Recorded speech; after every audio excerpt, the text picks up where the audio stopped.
Today we're going to be learning Megillah, Daf Kaf Zayin. It's the Daf for Shabbat. We're going to get started right from the bottom of Kaf Vav Amud Bet.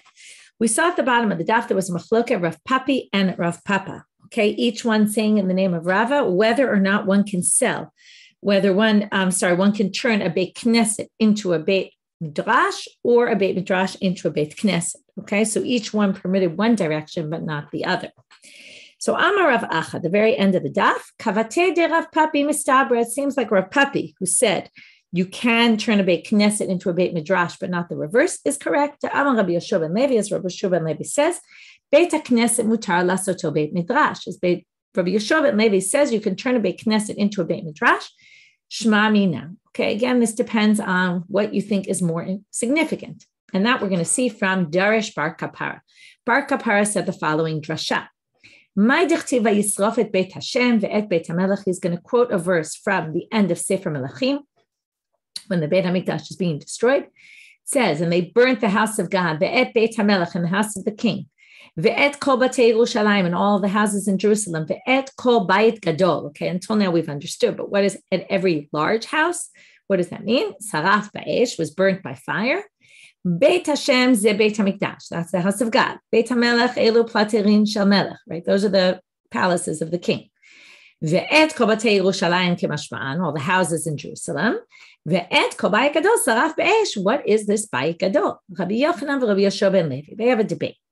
Chad Amar, right now we don't know who says who. At the end we'll figure out who says what. Chad Amar makom shemegadlim bo Torah.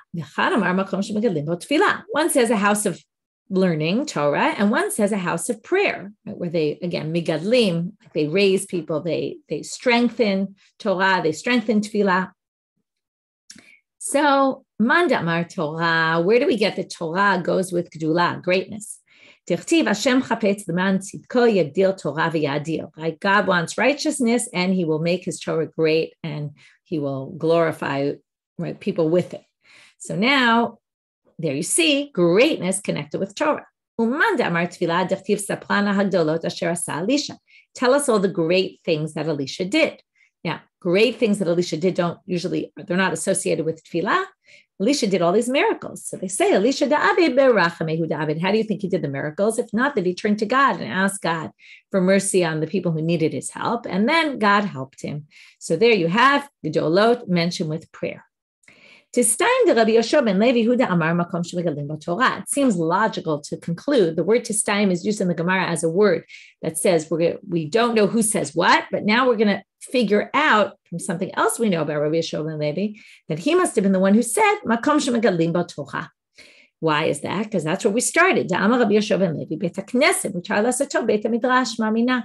machloket must be connected to this issue, right? The fact that whether a shul could be sold to a Beit Midrash or a Beit Midrash, a place of learning, can be sold into a shul, all seems to depend on this same issue, whether this Bayit Gadol was a house of Torah or a house of learning. And since he said a house of learning is higher level, because a shul can be turned into a Beit Midrash, that also would indicate here that you can make it into that a Beit Midrash is a Bayit Gadol, and we can conclude he's the one who holds that.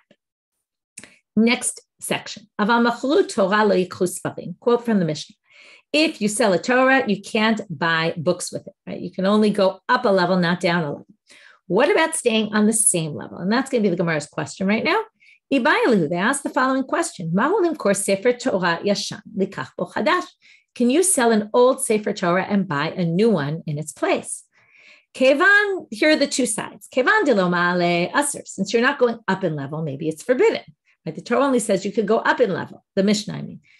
Oh, Dilma Kevanta iluya achrina shapirdami. Since there's nowhere higher to go after a Sefer Torah, so maybe it's okay to buy a new Sefer Torah with it.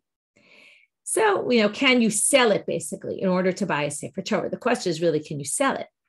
So we're going to have 5 sources as potential answers. We're going to go yes, no, yes, attempting to answer it. In the end, they're going to reject each answer, and we're going to be left with no answer. So, sorry to disappoint. Tashma, first attempt. Come and learn from here. This is our Mishnah. If they sold a Torah, you can't buy books with it. It says you can't buy books, but it seems like you then maybe could buy a Sefer Torah. Otherwise, it would have said you can't buy a Sefer Torah with it. To which the Gemara says you can't learn from here. The Mishnah was talking about an after the fact case. If you sold a Torah, what can you do with the money? You can't buy books, but you could buy a Torah, we could imply. However, it doesn't tell you, can I go ab initio and decide I want to sell my Torah? Not clear from the Mishnah because the Mishnah is not relating to a case like that. So next attempt. Tashma, Golelin Sefer Torah b'mitpachot chumashim b'chumashim b'mitpachot nevi'im u'ktuvim, aval lo nevi'im u'ktuvim b'mitpachot chumashim, v'lo chumashim b'mitpachot sifrei Torah.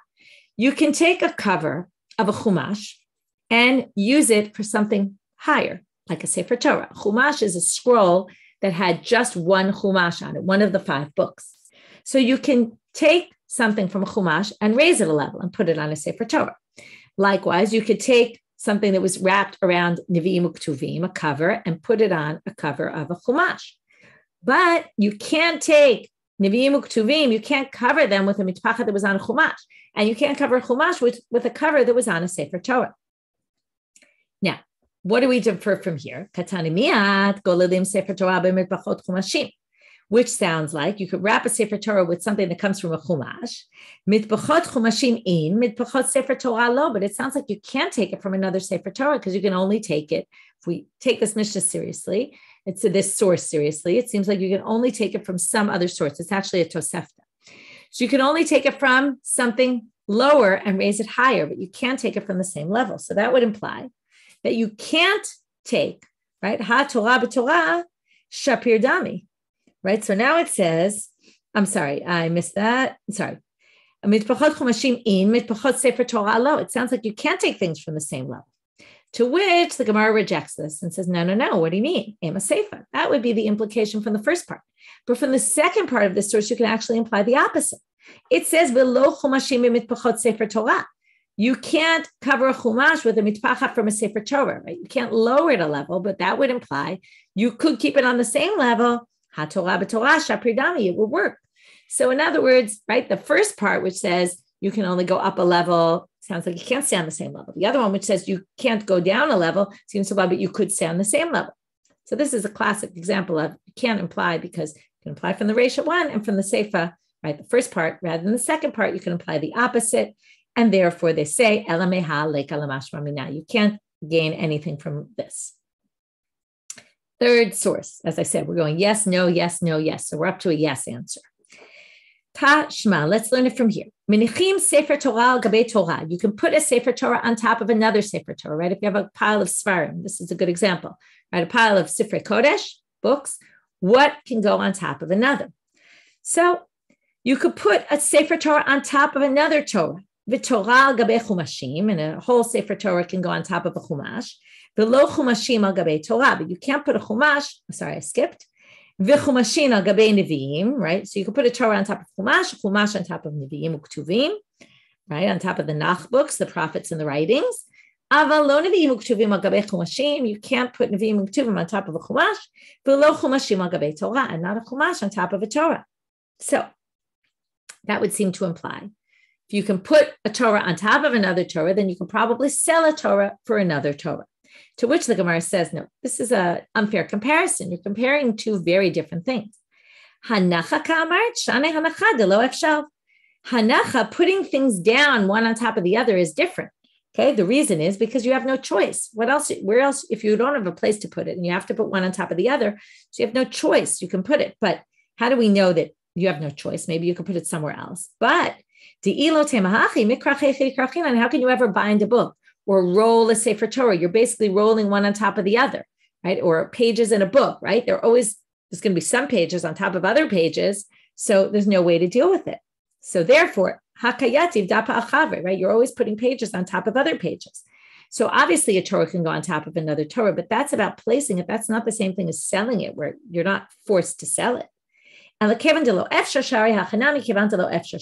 therefore, we're going to assume, since when you wrap it, you can't possibly do it without having one page on the other, therefore you can also pile them one on the other, but that has nothing to do with selling a Sefer Torah.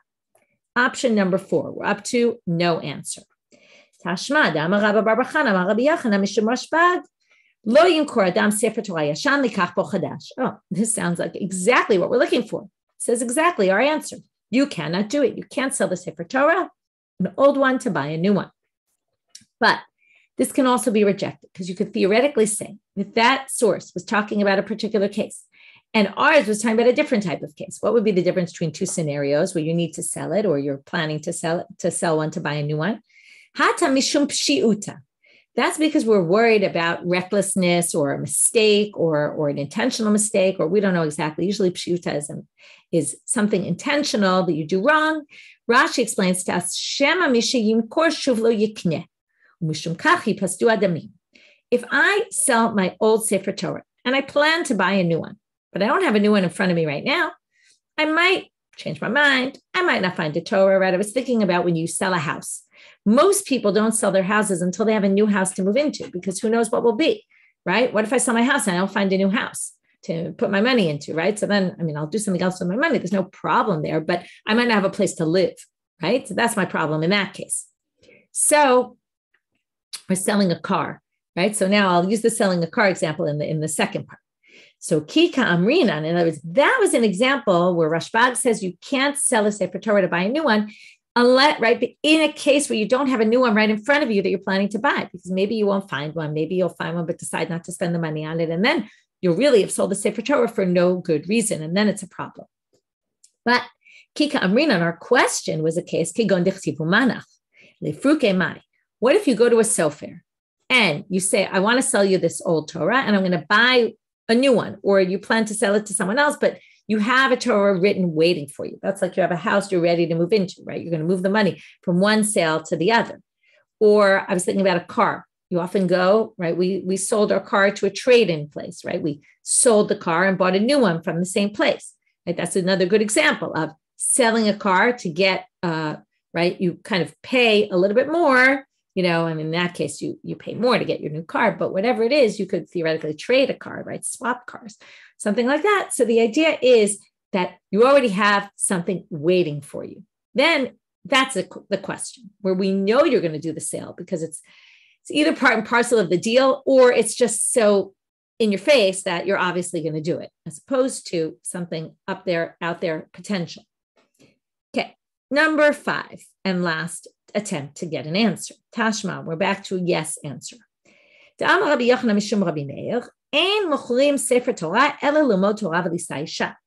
can only sell a Sefer Torah for 2 things: to learn Torah or to marry a woman.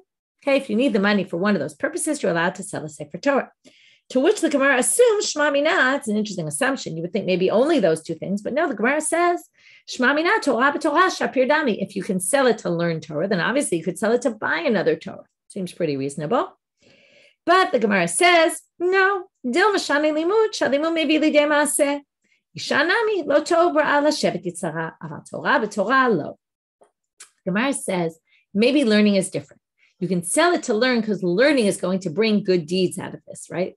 We always say learning brings to change in your behavior, doing more mitzvot, and marrying a woman brings us to fulfill the world with children and, right, settle, lashevet yitzhara, to settle the world.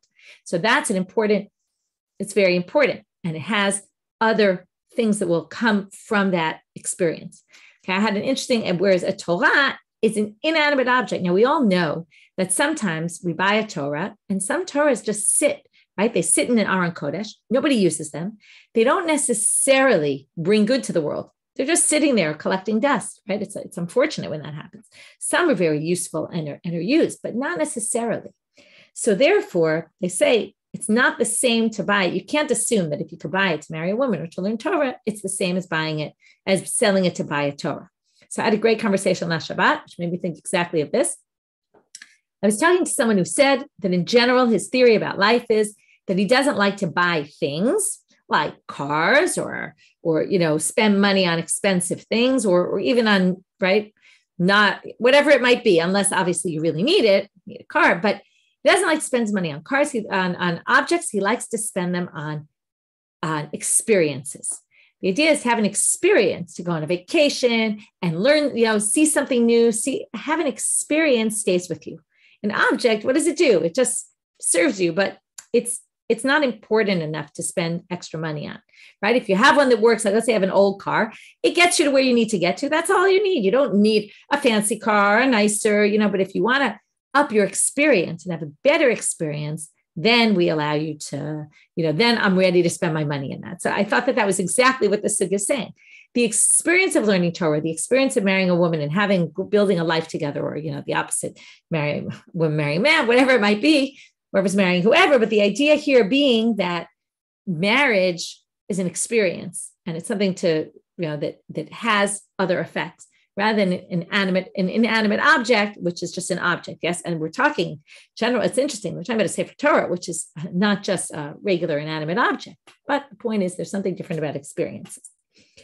Okay. Next line. So now we're done. We don't have any proof. We don't have any answer. So then the question is, so can you do it or not? Well, interestingly, and not a surprise. So the Rambam and the Rif say, no, okay, you cannot, but the Reed says you can. So machloket, okay, whether you can or not is a debate.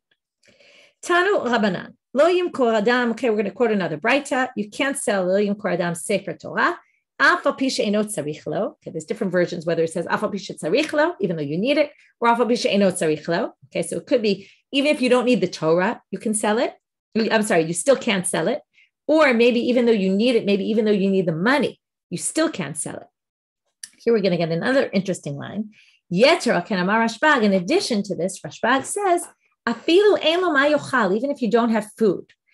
Umachar Sefer Torah obito. So if you don't have food and you sold a Sefer Torah, or this is an interesting one, or you sold your daughter into slavery, okay, which is interesting. I'll get back to that in a minute. You will not see blessing from this sale. Okay, you think you're doing something for money. In the end, you're not going to really gain from this. Meaning, don't do this because it's not going to help you anyway. Okay, you think it's going to help you get food, but don't sell your Sefer Torah. Find something else to sell. Sell your wedding ring. Sell I don't know what, but don't sell this. Okay, so now, what's this interesting line about your daughter? It talks in the Torah about if you sell your daughter to be a slave, then theoretically she's really supposed to marry the owner or the owner's son and all that. And what if they don't want to? And there's a whole thing about it, which seems like it's approved of by Torah law. As are things like polygamy, for example. Okay. But what's clear from this source is that the rabbis frowned upon it. They did not think, right? We look at it with our modern eyes and say, how could you do this? How could you sell your daughter to be a slave? And to marry the person you're selling her to, it sounds awful. Again, it has to be understood in a historical context, and that was maybe more customary in the days that the Torah was written.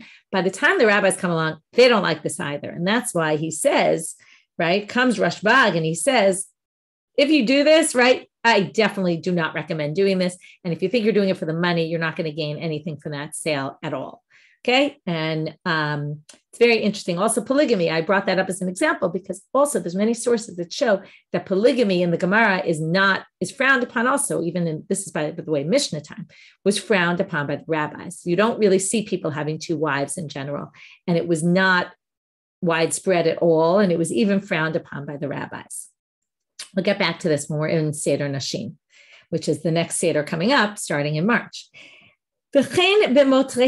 The Mishnah says also all the money that's left over. Okay, if you sell something, a book, and there's money left over, you can't use the money for anything you couldn't use, right? The leftovers can only be used to buy things that were permitted to be used from the sale in general.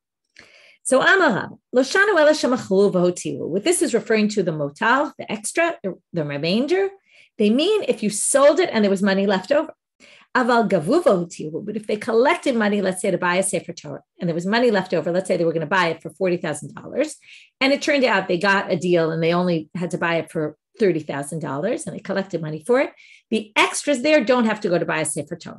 There's a question why it's different than charity. Charity generally has to go for the purpose it was collected for.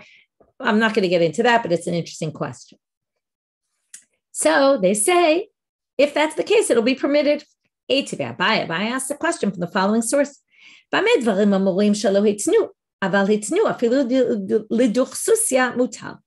This is only if they didn't make any stipulation. But if they stipulated, then even for a duchsusia, it would be allowed. We don't yet know what a duchsusia is, but whatever it is, it's certainly not a Sefer Torah or something going up in level. So the Gemara says, Hechidam, what would be the case that you need to have a stipulation?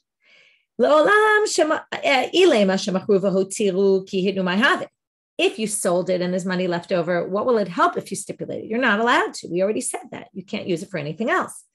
It must be that you collected the money and there was money left over, and then it would depend on whether you stipulated or didn't stipulate. In which case, that would disagree with what he said about the Motrei Ham, because the Motrei Ham, Rava said, you can use to buy anything you want without even stipulating. And this seems to indicate only if you stipulate. That's assuming that the subject, the Breita that Abai quoted, was what we assumed, which is it must be they collected the money and not that they sold, because if they sold, even if you stipulate, it shouldn't help you. To which the Gemara answers, it really is that you sold it and it was left over. And how can we explain it?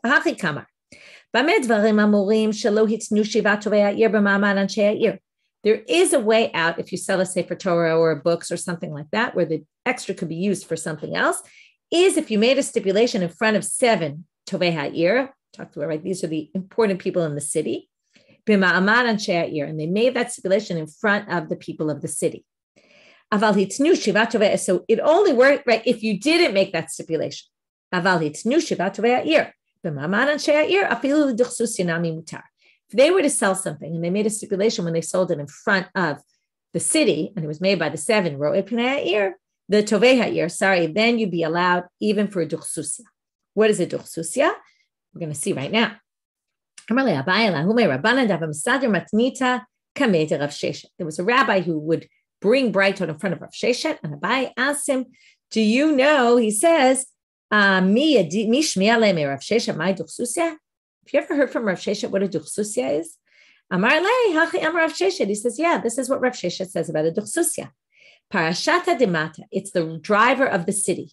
Okay, they used to, Rashi says, they had a guy that they would rent out a horse. They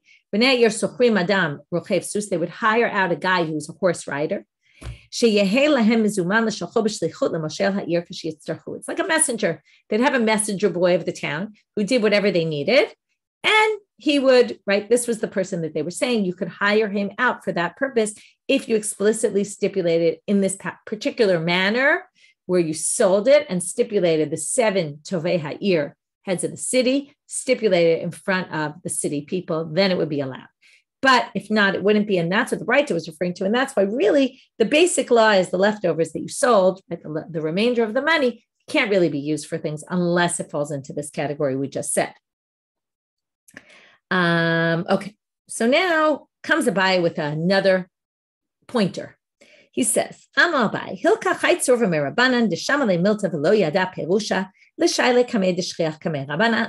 you have a question, you don't know what something means, go find someone who's often found near a rabbi, because it must be probably heard it from this rabbi, right? The best, instead of bothering the rabbi, go bother his students, people who are the most found among them, because they usually hear what the rabbi says, and then they'll be able to tell you the answer. Amar Rabbi Yochanan mishum Rabbi Meir. Okay, Rabbi Yochanan now says the name Rabbi Meir. Bnei ha'ir shalchu le'ir acheret upasku alehem tzedakah. This is a bit of a different topic. We live in one city. We go to another city, and while we're in that city, they do a big tzedakah drive, and they say everybody has to give charity, and we give charity. So, right, it seems like what will happen with that charity will go to the people of that city, whatever they decide. Comes Rabbi Yochanan, he says in the name of Rabbi Meir, if we decide, a bunch of us, that we're going back to our own city, we can go back to the person who collected the charity and say, give us the money back. We have to take it and use it as charity. We can't take it away from being charity, but we can give it to the people of our city. If this is a little connected in terms of money being designated for one thing, can be used for something else. Tanya Namihachi has a Breita to say that says exactly this halacha that Rabbi Meir said, or Rabbi Yochanan said in the name of Rabbi Meir. Bnei ha'ir shalchu le'ir acheret upasku alehem tzedakah notznin. Right, they have to give. Like if I'm in a different city and they're collecting tzedakah from everyone, I have to give. But kashem ba'im, when we go home, mivi'in otayim mehem, we can bring it back home. V'yachid, but it continues here and says, if I'm an individual, sha'alach le'ir acheret, I went to a city by myself, not as a contingent a contingent from my community. But I went by myself, and they made me give tzedakah. You have to give it to the people of that city. I can't take it back home with me. Okay, why, right? One reason that just hit me, as maybe someone says, is I didn't see, but maybe it's because we don't trust that I'm going to actually bring it to charity, right? It's just me and my word. I could just bring it back home and keep it. Whereas if it's a bunch of us, no one's going to go against their word and then say, oh, well, let's just keep it for ourselves.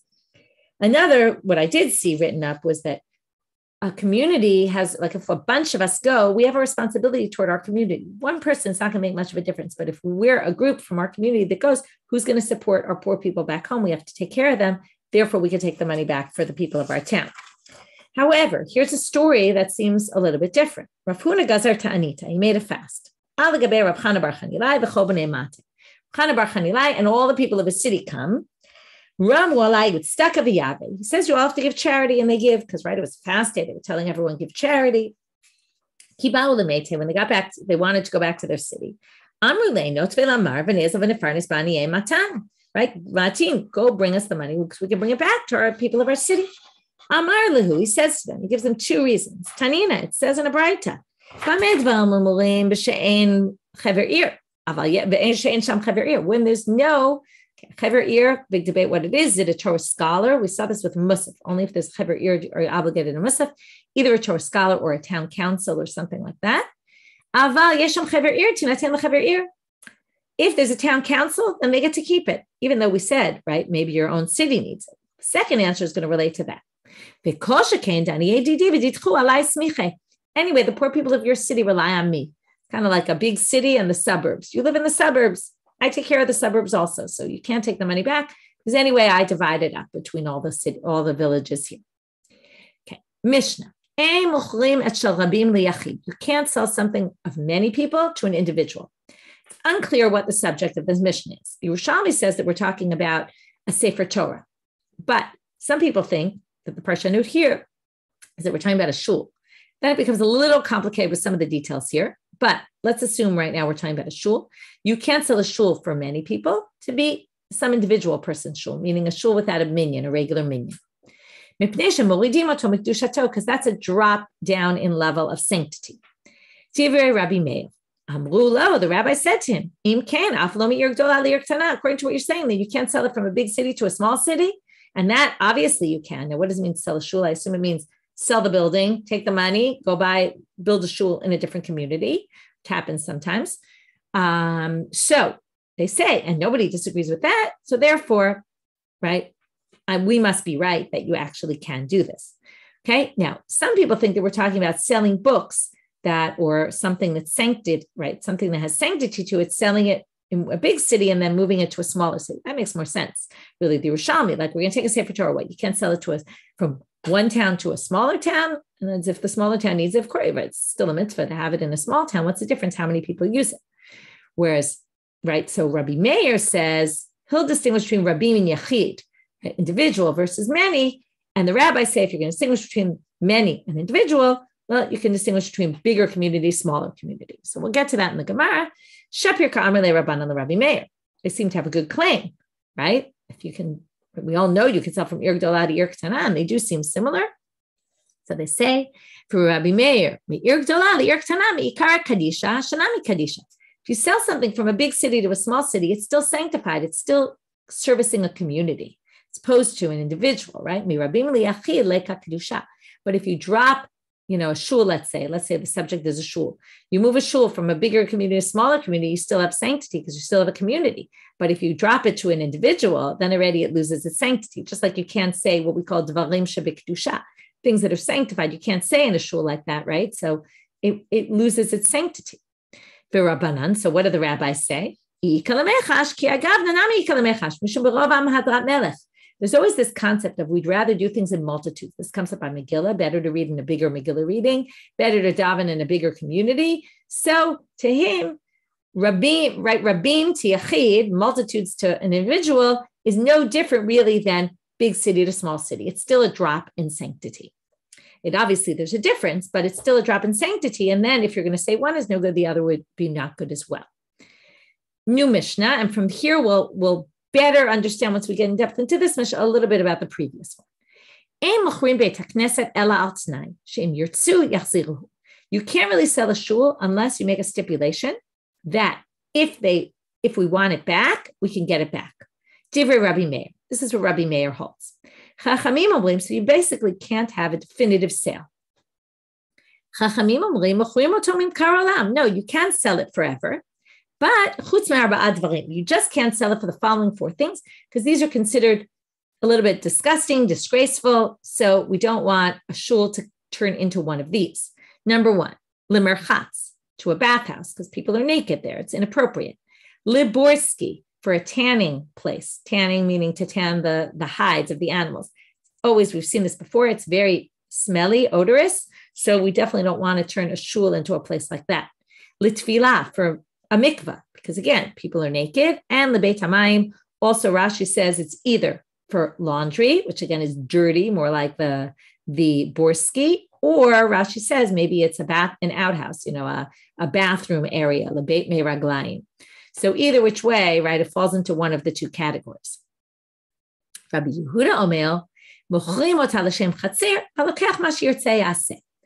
there's different ways to understand Rabbi Meir. The way the Quran translates it says very nicely, what does it mean sell it for a chatzer, for a courtyard? Meaning sell it for something generic, okay? Meaning you could sell it to someone who's going to use it for a bathhouse. But when you do the sale, you're selling it for something generic, and then they can decide to do whatever they want to do with it. So as long as you do that, whoever buys it can buy it for whatever you want. You have no problem selling it as long as you make it clear. Now, the other thing he seems to add is you have to actually stipulate. He seems to be a little lenient, but also a little stringent. He seems to say you have to stipulate what you're selling it for. And as long as it's one of the permitted things, then it's okay. And then, of course, the buyer can do whatever he wants after. Now, the question is, what's going on here? What exactly is machloket based on? And what's the issue with selling a shul and turning it into something else? So Rashi on the previous Mishnah says, that's why these are a little connected. No, sorry, it's in this Mishnah.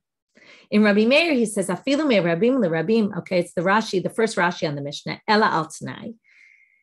Afilu me rabim le-rabim asal, Rabbi Meir, mechirat chalutin. In other words, even, right, if we go back to the previous Mishnah, and he says you can't sell it from a rabim to a yachid, but even if you want to sell it to rabim, then you can't sell it forever. It's disgraceful for a shul. It's basically, there's no halachic problem. And why is there not a halachic problem? Isn't a shul sanctified? Sanctity, it has sanctity to it. So he says, Rashi's theory is, when you sell it, what happens is, we've learned this many times with other things, the sanctity goes on to the money. So the money now has the sanctity, and the sanctity leaves the shul. So theoretically, you could do with it whatever you want. But there's this other element that it's a little disgraceful, right? For the people in the community to think, that used to be our shul. It's not appropriate. But it's not a halachic problem in terms of the level of sanctity that's in the shul.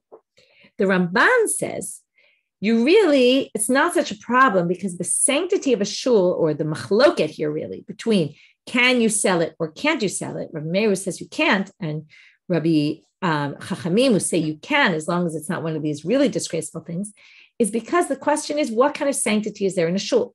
Is there kedushat? Is there real sanctity to it? Or is it what we call tashmish mitzvah? It's just serving a mitzvah. It's not serving something holy.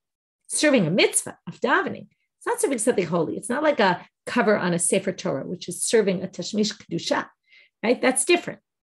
So maybe a shul doesn't actually have sanctity. So that's the difference between the Ramban and Rashi, whether it has sanctity or it doesn't even have sanctity to it. Okay, so that's an interesting machlok between them about how to understand. Okay, next. Gemara. Rabbi Meir raises a big problem. If I sell my shul to you, and you buy the shul and use the shul, and then I say, you know what? I need the shul back. So what happens? I give you back your money, and I get the shul back. Theoretically, what did you gain? Well, the money you gave me, you got right back. So you get your money back. You're almost like you're borrowing money, right? Because you gave me money, in the beginning of the year. And by the end of the year, I already wanted my shul back. I gave you your money back. But what did you gain in the interim? You gained use of the shul for the year, the building.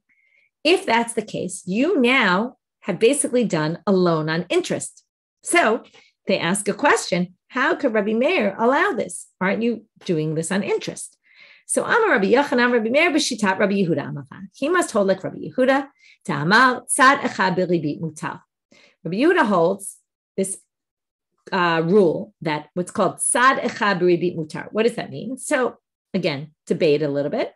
We'll explain it one way, which is if it's not clear that it's going to be a loan with interest, then it's okay. In this case, what might have happened? I might never have bought my shul back, in which case there's no loan and there's no interest.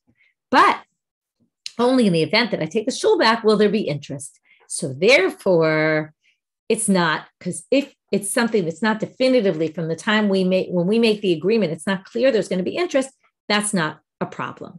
Okay, and that's Rabbi Yehuda's approach. How do we know that? Tanya, we're going to bring a braita, suggest this Rabbi Yehuda's approach, and then we're actually going to reject it and say it's not clear that that's the machloket here. But first, we're going to suggest that this is where we think that Rabbi Yehuda says it. Tanya. If you owe me 100 shekel, let's say 100 maneh, it was 100 of their money, and you basically said, take my field as collateral. Now, there's two ways we could do this. Either the field could be kind of an escrow, or maybe you're still using it, but I have ownership rights to it in the event that you don't pay me back. Or I could be eating whatever fruits come out of whatever produce there is from the field, I could be eating in the interim. So those are two options. So if you are eating the produce, you're benefiting from the produce, it's not mine yet, because it's just like an escrow. Well, an escrow would be different. It would be like you wouldn't eat the produce either. But here we're talking about you get to eat the produce. I just don't have access to it. But in the event that you renege on the loan, I get to take your land. If that's the case, mutal. But lokeach ochel perot asur. But if I'm eating the fruits, it's a problem. Why? Because in the end, what will happen? I'll return, right? Let's say you don't pay. So, let's say you pay. You pay me back the 100. So I give you your field back, but in the interim, I was able to eat all the produce. So I gained interest on this loan. So that's forbidden. But it's really a case of, right? What do we say? Rabbi Yehuda Omer, afilu lokeach ochel perot mutal. Rabbi Yehuda says, no, even if I take produce, it's okay. Why is it okay? Because it's tzadachah b'ribit, right? Maybe you won't pay the loan back, and then I'll keep the land, and then there's no interest. It's only in the event that you that you give me the money, that you'll get your land back, and I'll have eaten the fruits, and I'll have gotten paid my money back. And basically, that would be a loan. So I'm a Rabbi Yehuda. Rabbi Yehuda continued to say, Maaseh b'baitus ben zonin. There was a case. Sha'asa sadeh u'mecher. Pi Rabbi Elazar ben Azariah. Rabbi Elazar ben Azariah said, okay, give him the field for commission, for collateral. V'lokeach ochel perot hayat. And he was able to eat the produce, the one who was holding it as collateral. So that was his proof to the rabbis. Amru lo misham raya. You want to prove it from there? Mocher ochel perot haya v'lo lokeach. You were confused about the details. It was the seller, it was the one who owned the field who was eating the produce, not the one who took the collateral, the lender. So you just got your facts wrong, so that's not any proof. So now the Gemara says, my benayu. So what's the machloket between them? Tzadachah b'ribit ika benayu. It's exactly what we said. Tzadachah b'ribit issue is obviously the difference. Mar savar tzadachah b'ribit mutar, mar savar tzadachah b'ribit asur. Peter says it's okay. The other opinion says it's not. And with that, we resolve it. And that proves that Rabbi Yehuda holds tzadachah b'ribit is permitted. And that's why Rabbi Meir holds lakim, and that's why Rabbi Meir allows this whole thing that we said in the Mishnah, you could sell the Beit Knesset upon condition that, right, it's the only way you could do it, that I could buy it back. But the Gemara now rejects this. Rava rejects it. Rava amar kulei alma tzadachah b'ribit asur. Everybody thinks ribit, interest on condition, is problematic. It's still interest. V'hacha ribit amanat lachzir ika benayu. Mar savar ribit amanat lachzir mutar, mar savar asur. In this case, what happened? If you actually pay me the money, I'm going to give you not only back your land, but whatever produce I ate, I'm going to give back to you. Meaning, why am I eating the produce? I'm basically getting paid back my loan. I'm calculating how much I'm eating. And eventually, when you pay back the money, if you pay me all the money, I'll give you back the fruit. Question is then, or the produce. Question is then, is it okay or is it not okay? Still looks like interest, right? I'm not really taking interest, but it almost looks like it. So that's why some people say it's forbidden, whereas Rabbi Yehuda permits, but then this has nothing to do with tzadachah b'ribit. Chachamim omrim. Now we're moving on in the Mishnah. Mochrin oto mimkar olam. So the rabbis say you can sell it forever, just not for these four things. Amar Rav Yehuda Amar Shmuel. From here, we're going to talk about disgusting things that you shouldn't do in certain places. Okay, this sounds a lot like brachot about where you can urinate. So Rabbi Yehuda says in the name of Shmuel, mutar dan lashtim mayim b'toch arba amot shel tefillah. You can urinate within 4 amot of your prayer. Okay, we'll see what this means in a minute. So I'm Rabbi Yosef, my kamashmalan. We already know this. Tanina, Rabbi Yehuda Omer. Yehuda says in the following source, our Mishnah says exactly this, right? Rabbi Yehuda says you can sell it for the purposes of a courtyard, and they can do with it whatever they want. In other words, you can be mashtim mayim even within 4 amot of where prayer was said, even right in a shul. You can use it for a bathhouse, right, or a bathroom. Fafilu Rabbanan. Now that was only Rabbi Meir, but Rabbi Yehuda. But afilu Rabbanan lo ka'amrei ela bekneset via kedushatei. Rabbi Yehuda only said it. The rabbis. We're talking about a shul. It has inherent sanctity to it because it was a holy place. It was used for a shul all the time. But arba amot, but the 4 amot within which I prayed as a random, right? I was walking on the street and I prayed there, or a corona minion on the street where it doesn't have sanctity to it. Of course he wouldn't. Even the rabbis wouldn't think it was a problem. So we don't really have an answer why he said this, but it's pretty obvious from our Mishnah. Tana Kameja Rav Nachman. Tana brings a bright in front of Rav Nachman. If you're davening, walk 4 amot away and go urinate there. Don't urinate right where you were davening. And if you urinate, then move 4 amot away and go daven in his place that's 4 amot away from where you urinated. To which the Gemara said, or Rav Nachman says to him, after he brings this bright, I understand once you urinate, move 4 amot away. Tanina, kamar yorchik mehen uminat so'ah. How much you have to separate yourself from urine or feces? Arba amot, 4 cubits. Okay. But if you daven in a place, why do you have to move 4 amot away? We already just said it's a random place. It doesn't have sanctity to it. You could urinate once you're done davening. So, right, ihachi, and he says something funny. Basically, people daven in all sorts of places. We're going to make them all holy. Nobody can urinate anywhere on the streets of Nahardea. So, Tani Yishhe, what it means is not move 4 amot away. Wait the amount of time it takes you to walk 4 cubits and then urinate. Don't urinate immediately after davening. To which the Gemara says, so now let's go back and read the whole thing with that.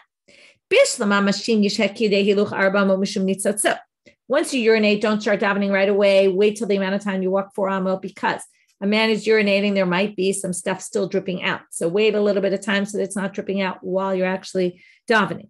But mitpalel yashek kedei hiluch 4 amot lamali. Why? After you're done davening, do you have to wait that amount of time? Amar Rashi, shekol 4 amot tfilato stura bepiv v'rachushe merachshen sitate. When you're davening, even when you're done, your lips are still moving a little. I don't know what this means, but I'm assuming it means like your davening is still in your head a little. Clear your head a little bit, and then you can. You don't want to be thinking of davening while you're urinating. Zalfan, Simam, we're now going to talk about 4 different rabbis. We're not going to see all of them today, but the Simam for them is Zayin, Lamed, Pei, Nun. Shalu Tamidav et Rabbi Zakkai. That's the Zayin. They're going to ask all these people, why did you live a long life? Okay, I never did what we just said, right? I always waited a little bit of time after going to the davening to go to the bathroom. Number 2, I never called anyone by any nickname. Some people say even if it's not a negative nickname, still he didn't. And I always made sure to have kiddush. Even if I didn't have enough money, I somehow found money to have kiddush, to have wine for kiddush. Here he tells a story. Imas Kena Italia had an elderly mother. She sold her kerchief on her head. I wonder if this means she didn't cover her hair then, and the kiddush is more important. I'm not sure. Maybe she had something else, like saying, I sold the shirt off my back for you, right? I would sell the shirt off my back for you. It's like that. So she sold the kerchief off her head. And with that money, right, she brought me kiddush hayom, she brought me wine. So now they say, Tana kishemeta hinicha lo shlosh me'ot garbei yain. Okay, she left him 300 gerev of wine. Right, it's a certain measurement. Kishemetu hiniach lebanav shloshet alafim garbei yain. I think they call him Rabbi Zakkai because he was Zakkai. He had zchuyot, merits. And he merited so much for what he did that he always made sure to have kiddush, that he was able to leave 3,000, right? 10 times what his mother was able to leave for him. He put on a belt made of reeds and he goes in front of Rav. Amarle, my high, what kind of a belt are you wearing? It's nothing. It's made of reeds. Amarle, lo havali kiddusha, mishkanti lehem naya, va'ati be kiddusha. So my belt so I could get wine for kiddush. Amarle Yeherava de Titon Bashirai. I blessed you that you'll be covered with silk, fine silk. Ki Kala Rabba Bere, when Rav Huna's son Rabba was getting married, Rav Huna Inish Gutzahaya, he was a very short man. Gana Apuria, he lied down on a bed, I'm assuming because he was short, nobody noticed him. Acham Bintev Kalate, his daughters and his daughters-in-law came, and what they do? They threw all their fancy silk clothes from the wedding on top of him, and Adi Itum Bashirai, until he was covered with silk. Now you might think that's like kind of a silly way of fulfilling this promise, but no, in fact, it seems he got wealthy from this. Okay, I don't know if his daughters had all this fine silk. I'm not sure how he wasn't so wealthy, but in the end, it seems that all the clothes ended up becoming his, and he sold them, I guess, and he had a lot of money. Shama Rav Ikpi. Rav heard this and got upset. Why? Amar. My time alone, rightly. When I blessed you, why don't you just say, and to you too? If you had just said to you too, I would have been blessed with the same thing as you. Okay, last line for today. Shalu Tamidavid Rabbi Elazar ben Shamoah. We're now to the next person. The Lamed is for Rabbi Elazar ben Shamoah. Why did you live a long life? I never made the Beit Knesset into a shortcut.